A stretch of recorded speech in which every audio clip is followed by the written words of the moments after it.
உறுதிமொழியை இங்கே நாங்கள் படிக்க நீங்கள் ஒரே குரலாக அந்த உறுதிமொழியை ஏற்று ஒழிக்க வேண்டும் என்று அன்போடு நான் கேட்டுக்கொள்கிறேன். உறுதிமொழி. தமிழ்நாட்டின் நலன்களையும்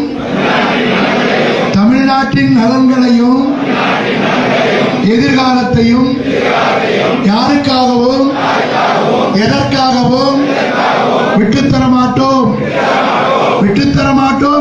மாட்டோம்.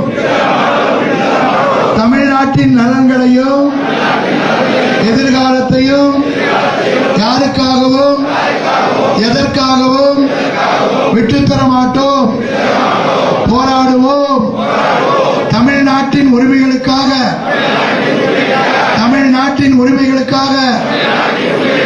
ஒன்றுபட்டு போராடுவோம். தமிழ்நாடு போராடும்.